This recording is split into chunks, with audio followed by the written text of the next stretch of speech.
You know things are bad when it's hard to pick which outrage to start with. Let's begin with Trump's latest act of lawlessness, pardoning George Santos.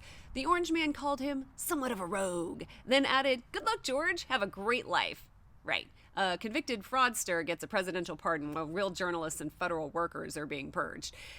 Trump's budget director, Russ Vought, proudly announced a reduction in force, which sounds cleaner than what it really is. A political purge.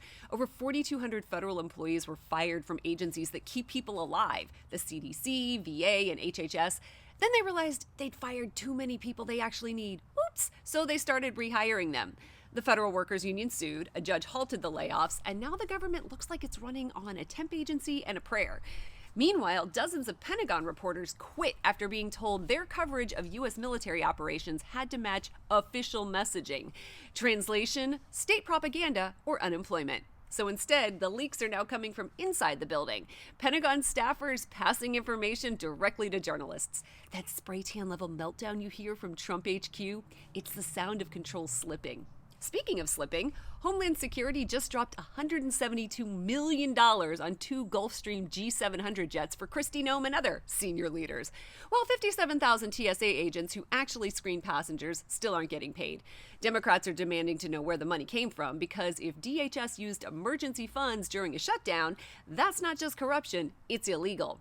And abroad, Trump's Colombia strike killed 2 sailors and injured 2 more when U.S. Navy hit a vessel in Colombian waters claiming it was loaded with fentanyl.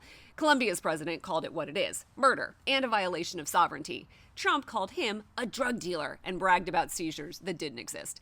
The survivors were quietly sent home to avoid messy questions about why we're bombing allies during peacetime. Back home, Speaker of the House Mike Johnson still refuses to swear in Arizona Representative Adelita Grijalva, who would be the final signature on the discharge petition to release the Epstein files. His excuses are now so incoherent, they sound like rejected QAnon fan fiction. Oh, then there's Trump's unhinged online tantrum after millions flooded the streets for the No Kings rally. His response? An AI-generated video of himself flying a jet over Times Square and literally dropping feces on protesters. Because nothing says stable genius like digitally pooping on citizens exercising their First Amendment rights. And yet, amid all the chaos, there's hope.